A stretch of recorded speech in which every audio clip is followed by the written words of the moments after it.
know you need to do it. It's not even that hard. It might take 10 minutes, maybe less. But the thought of starting, it feels heavy, impossible. A wave of quiet dread washes over you, and suddenly anything else feels not just easier, but necessary. You tell yourself you're lazy.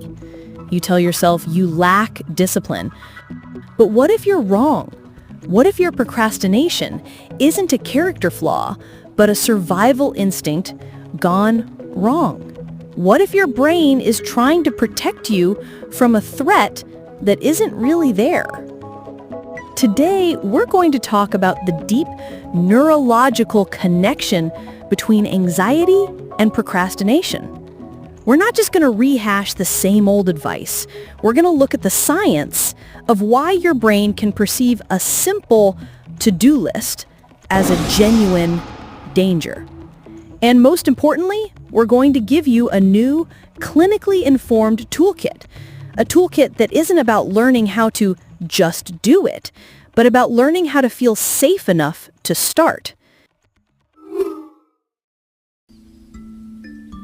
Meet your amygdala. It's the ancient, powerful alarm system in your brain responsible for detecting threats.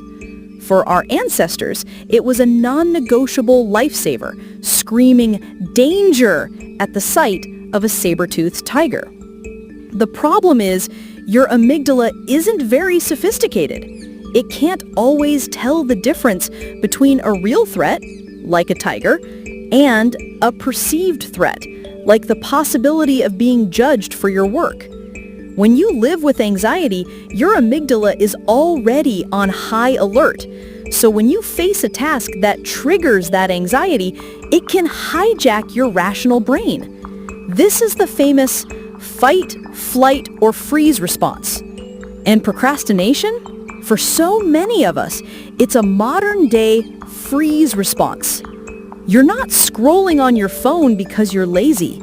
You're scrolling because your nervous system has slammed on the emergency brake, trying desperately to keep you safe from perceived harm.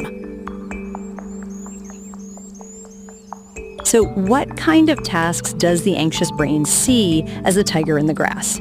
It's often tasks that trigger a fear of our own inadequacy. Perfectionism, the fear that if your work isn't flawless, you'll be exposed as a failure. This turns every single task into a high-stakes, all-or-nothing performance. Imposter syndrome, that deep, nagging feeling that you're a fraud, and that this one task will be the final piece of evidence that proves it. Fear of negative feedback, the dread of even the smallest criticism, which can make sending an email feel like you're volunteering for an attack.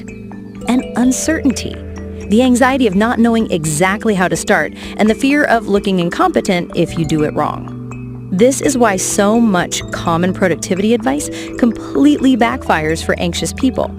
Being told to just do it or to use high-pressure tactics can feel like screaming at someone to relax. It doesn't calm the fear, it amplifies the threat signal, making that freeze response even stronger. For this specific kind of procrastination, the goal isn't to overpower the fear. It's to gently teach your nervous system that the task is not a tiger. The goal is to down-regulate the panic so your rational brain can come back online. So, how do we do that? Here are 3 science-backed strategies designed specifically for the anxious procrastinator. First, we stop fighting the feeling and start getting curious about it. We can use a mindfulness practice called RAIN. R is for recognize.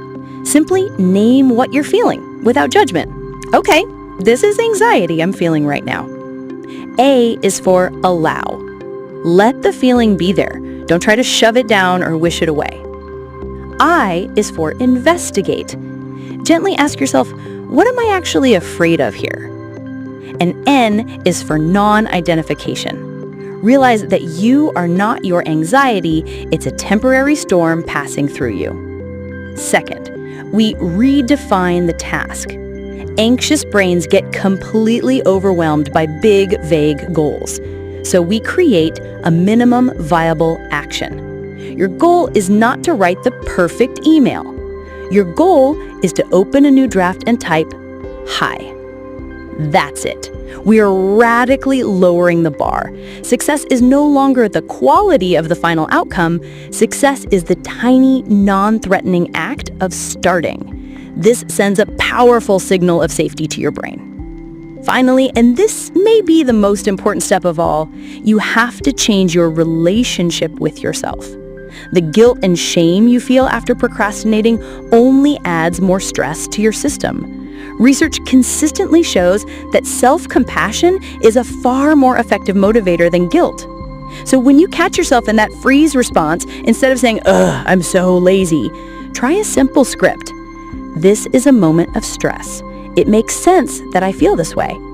I'm going to be kind to myself and just try to take one small, safe step." Anxious procrastination is a signal, not a flaw. It's a sign that your brain is working hard to keep you safe. It's just using an outdated strategy for a modern world. It's a signal to pause, to be compassionate with yourself, and to find a smaller, safer way to begin. By learning to manage the feeling first, the doing becomes infinitely easier. You are not broken. You don't have to force your way through this. You just have to learn to speak your brain's language. If this resonated with you, let's talk about it in the comments. What's the one task your anxious brain sees as a threat? Sharing it can be the first step in taking away its power. And if you found this helpful, subscribe for more content that helps you understand your mind.